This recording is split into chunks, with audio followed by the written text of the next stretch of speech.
Kenapa ada orang yang kayak ragu-ragu ninggalin riba? Seolah-olah kalau mau sukses, dia harus pakai cara riba. Kayak misalnya dia bisnis properti. Kalau mau sukses di bisnis properti, dia harus pakai cara-cara riba. Kalau dia mau sukses di bisnis jual beli mobil, dia harus pakai cara-cara riba. Kalau dia pengen cepat maju, dia harus ada transaksi riba, baik dalam investasinya maupun dalam transaksi jual belinya. Ini kan pemahaman kita yang sudah sekian lama terbentuk, seolah-olah ya udah gitu, nggak bisa sukses tanpa menggunakan cara-cara riba konvensional. Kita belum coba cara yang Allah syariatkan.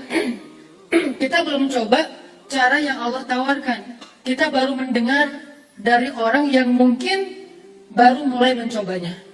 Kita baru mendengar dari orang yang bahkan benci kepada cara ini.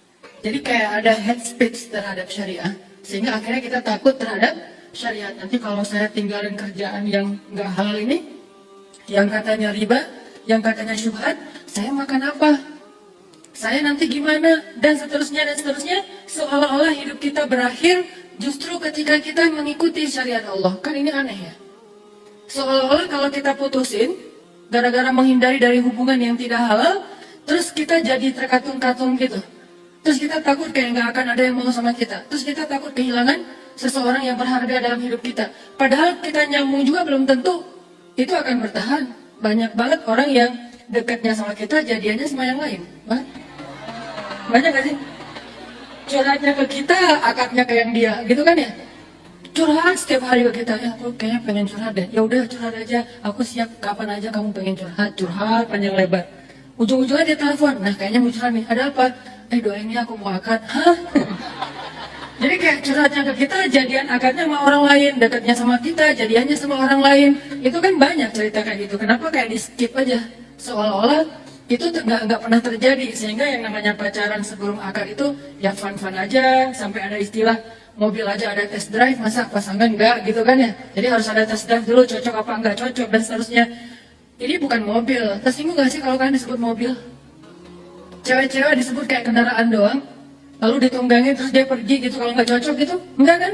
Kita nggak setuju kan dengan statement ini. Lalu kenapa kita mau untuk mengikuti cara-cara yang sebetulnya menurut Allah itu bukan kemudahan, itu kesusahan. Kesusahan yang mungkin di awalnya kita agak kejebak gitu. Kesusahannya nanti di akhir, nyesel, akhirnya nyari tower, pengen loncat, atau nyari tebing yang paling tinggi. Pengen apa Ustaz? Pengen cliff dive.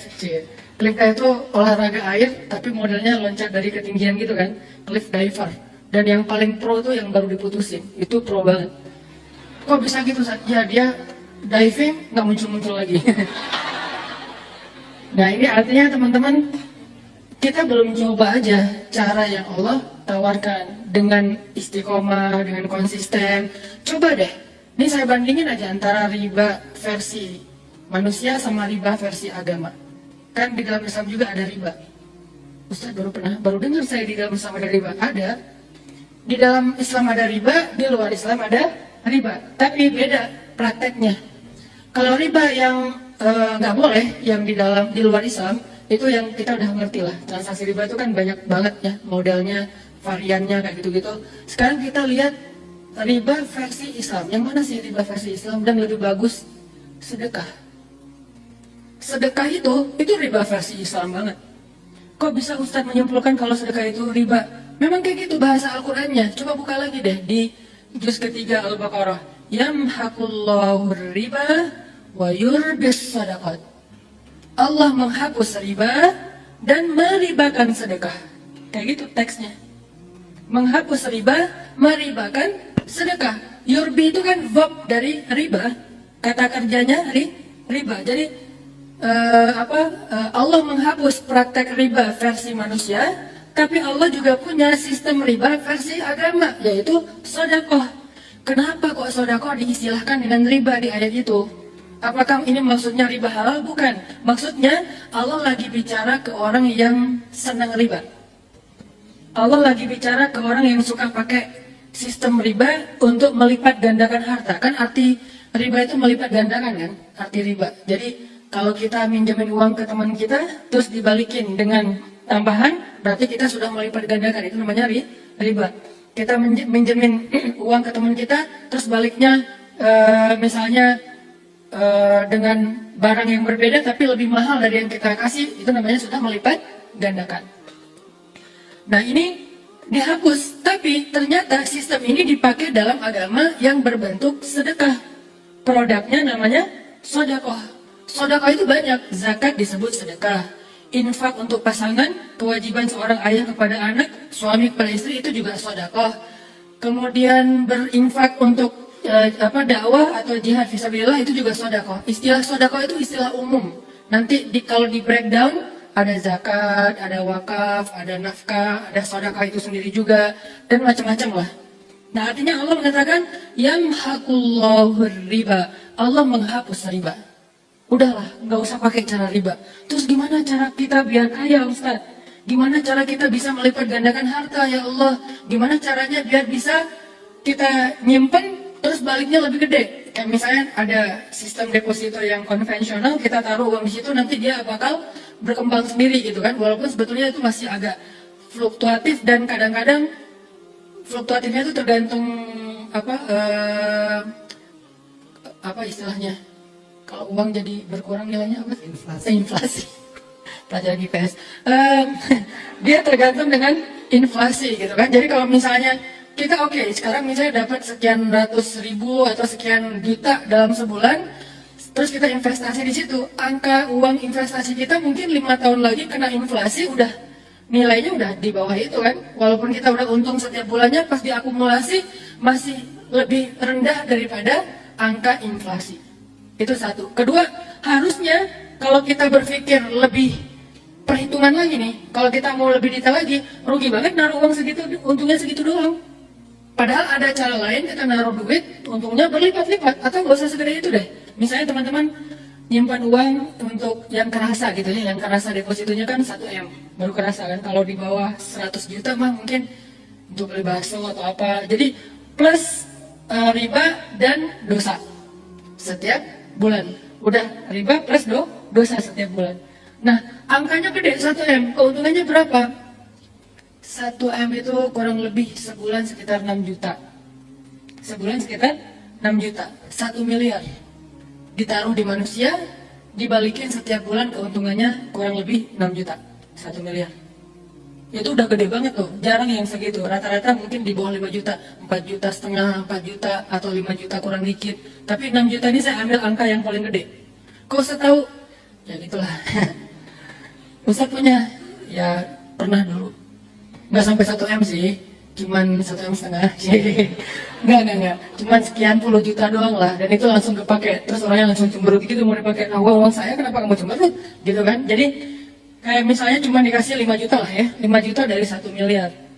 Padahal, kalau kita pakai cara ribanya Allah, nggak usah 1 miliar untuk dapetin 5 juta itu. Kita cukup nyumbang 50 ribu, kita bakal dapat 5 juta. Kadang kurang dari 50 ribu juga dapat 5 juta.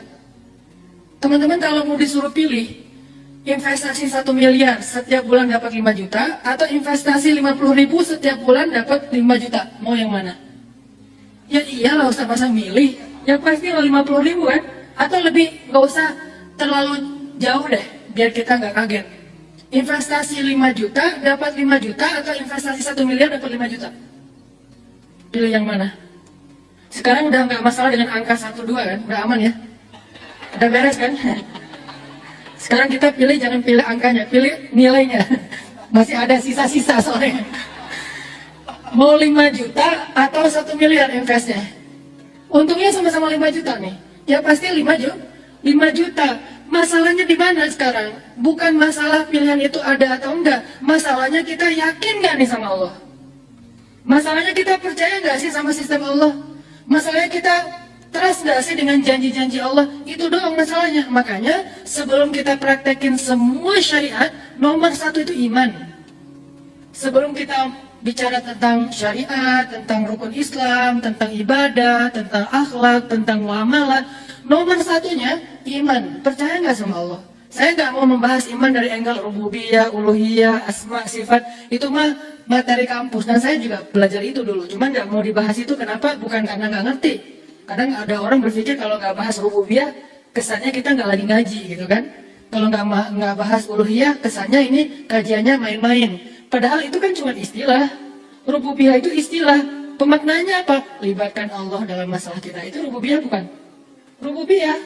Apa arti rububiyah?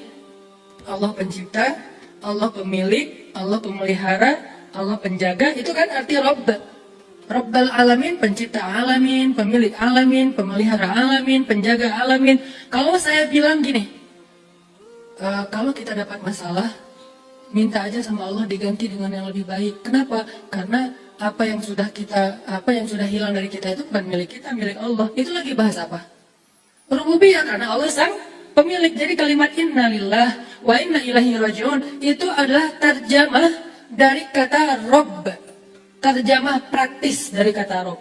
Ada orang yang ngerti istilah rububiyah, tapi begitu ada musibah, dia nggak pakai teori rububiyahnya di dalam menyikapi musibah. Harusnya kayak misalnya yang saya sering cerita tuh, saya kehilangan motor Vario 19 juta, baru beli 3 bulan, langsung Allahumma ajurni fi musibati wa akhlif li khairan minha. Ya Allah, saya lagi dapat musibah nih, kasih dong pahala dalam musibah saya dan beri saya ganti yang lebih baik.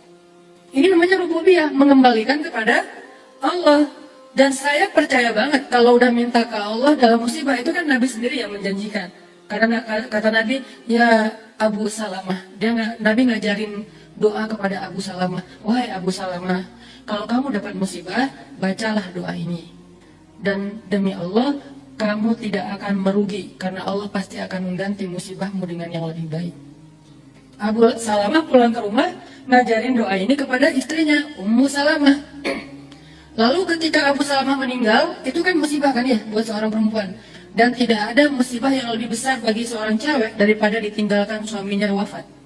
Sehingga sampai ada hadis, tidak boleh seorang perempuan berkabung lebih daripada 3 hari kecuali atas kematian suaminya. Itu boleh lebih dari 3 hari. Kalau yang lain, ibu, ayah, nggak boleh lebih dari 3 hari. Dia udah harus mulai aktivitas lagi, walaupun tetap sedih, cuman nggak ada dalam rangka berkabung. Kalau suaminya boleh 3 hari lebih. Kenapa? Karena memang nggak ada yang lebih musibah daripada wafatnya seorang suami. Nah, ketika Abu Salamah meninggal, Ummu Salamah ingat dengan nasihat Abu Salamah doa ketika musibah. Dia baca, ya Allah, beri saya pahala dalam musibah saya, beri saya ganti yang lebih baik. Langsung, astagfirullahaladzim, salah ngomong, minta ganti yang lebih baik. Tapi kan doanya emang gitu. Ummu Salamah terlanjur mengucapkan, akhirnya Ummu Salamah bilang, ya Allah, siapa yang lebih baik daripada Abu Salamah? Kan Abu Salamah itu suami ideal banget, penyayang, bertanggung jawab, orangnya baik hati, pokoknya udah sempurna lah. Setelah selesai masa iddah Ummu Salamah, datanglah laki-laki yang lebih baik daripada Abu Salamah melamar Ummu Salamah. Dialah Rasulullah SAW. Baru Ummu Salamah percaya Allah benar-benar mengganti dengan yang lebih baik. Ini jangan lihat dari angle subjektif ya. Saya nggak mau kayak gitu, Ustaz. Saya nggak bakalan ngajarin doa itu ke istri saya. Nanti saya meninggal, dia doa itu yang datang misalnya siapa? Ustaz Abdul Somad. Kan bahaya gitu kan ya. Jangan deh, jangan diajarin ya. Dia cukup, saya juga nggak ngajarin ke istri saya. Biar saya, cuman dia taunya dari YouTube. YouTube siapa? YouTube saya. Sama aja. Jadi ya Allah lebih tahu lah yang terbaik. Kita nggak usah khawatir dengan keadilan Allah. Terus Abu Salamah kasihan banget ya. Kalau kita jadi Abu Salamah pasti nggak rela deh. Jangan lihat dari angle kita. Karena Abu Salamah ketika mengajarkan ini tahulah konsekuensinya. Dan Allah maha adil. Nggak mungkin hambanya yang mengamalkan sunnah Nabi terus jadi rugi. Nggak mungkin. Nah ini artinya apa? Percaya nih, kalau dapat musibah berarti mau diganti yang lebih bagus. Akhirnya ketika dapat musibah bukannya sedih malah senang. Kenapa? Wah, ada kesempatan nih minta diganti yang lebih bagus. Ya Allah, motor Vario saya hilang. Beri dong yang lebih bagus. Doa gitu kan, pakai bahasa Arab tadi. Sebulan setelah itu Allah ganti dengan NMAX ABS. Yeah. Cuma agak kurang seru sih pakai rem ABS. Soalnya lagi bonceng istri, ngeremnya smooth gitu, kurang. Terus sudah ganti dengan ABS gitu kan, yang NMAX. Selang berapa minggu kemudian Allah tambahin, ternyata belum selesai. Kan lebih baik nih dikasih NMAX. Selang beberapa lama kemudian dikasih XMAX. dengan harga 40-an juta lah pokoknya. Selang beberapa lama kemudian ditambah lagi sama Allah, dikasih Pajero Sport. Saya ini lagi nunggu nih kapan Lamborghini gitu kan. Jadi intinya teman-teman, lewat jalan apa Ustadz? Ya Allah punya banyak jalan dong. Yang penting kita nggak mengambil hak orang lain, nggak meminta-minta, nggak menzalimi orang lain. Yang jelas mau lewat dagang, mau lewat hadiah, mau lewat apapun, Allah yang lebih tahu. Yang jelas kita ikhtiar. Intinya adalah nggak akan mungkin orang yang percaya sama Allah itu nyesal, itu nggak mungkin. Yang dibutuhin itu pertama adalah percaya nggak kita sama Allah, bahwa investasi 1 miliar untungnya 5 juta per bulan, kena inflasi pula. Yang satu lagi investasinya 5 juta, untung juga 5 juta minimal tuh. Saya nggak percaya untungnya 5 juta, saya percaya untungnya berkali-kali lipat. Kenapa? Karena Allah sendiri yang mengatakan, hal jazaul ihsan illal ihsan. Adakah balasan kebaikan kecuali kebaikan yang berlipat ganda, yang lebih baik? Kemudian orang yang berinfak di jalan Allah, kata Allah, akan Allah balikan kepada dia 700 apa? Selama ini kita menggunakan istilah kali lipat ya. Ternyata bukan kali lipat. Misalnya kita berinfak, itu infak kita itu Allah ganti dengan investasi. Bahasanya apa? Bahasanya benih. Yang namanya benih itu apa? Tumbuh. Kemudian dari benih itu tumbuh menjadi sekian, dari sekian menjadi sekian. Dan bahasa kalimat terakhir di ayat itu apa? Yarzuqu may yasha'u bighairi hisab. Allah membalas seseorang tanpa batas. Tanpa batas. Unlimited. Tidak ada batas. Berarti kita kalau misalnya mau dapat lebih daripada 5 juta, kita mending sedekah aja Ustaz. Ya, untuk dapat 5 juta itu nggak perlu sedekah 1 miliar. Sedekah 50.000 juga dapat 5 juta. Caranya gimana Ustaz? Saya udah coba 50.000 tapi nggak balik tuh 5 juta. Nah, tar dulu. Kita perlu mengkonversikan 5 juta versi sedekah. 5 juta yang dari riba, uangnya berbentuk cash atau berbentuk saldo di rekening. Lebih sering saldo atau cash? Saldo di rekening dong. Kalau kita invest misalnya deposito, masuknya dalam bentuk apa? Saldo di rekening kan?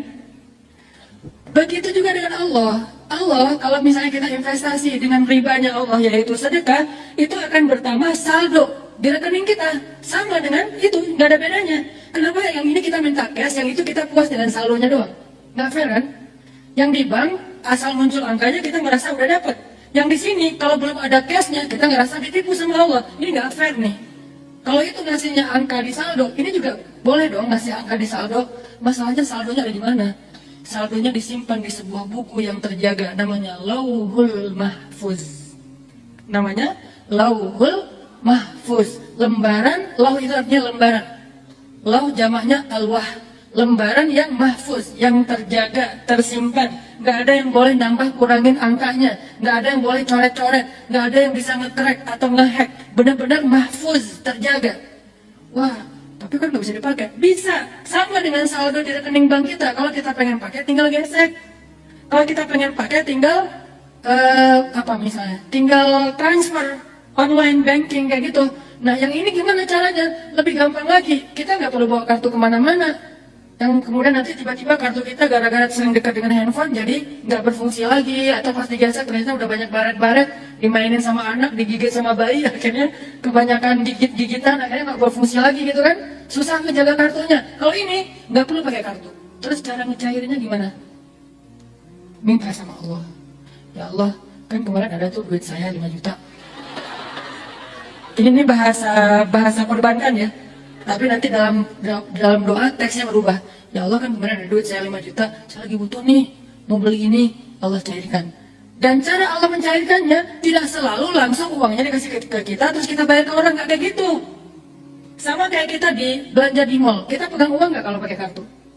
Nggak pegang uang, kita cuma ngasih kartu, si mbaknya digesek di kasir, udah gitu keluar angka, beres. Kita nggak pegang uang sama sekali kan? Dan dengan Allah juga kayak gitu, nggak harus kita pegang uang cashnya. Yang penting hajat kita terpenuhi. Cara Allah bayar gimana? Allah membayar dengan banyak cara. Allah balik-balikan hati manusia. Tiba-tiba ada orang yang mau belanja ke dagangan kita bisa.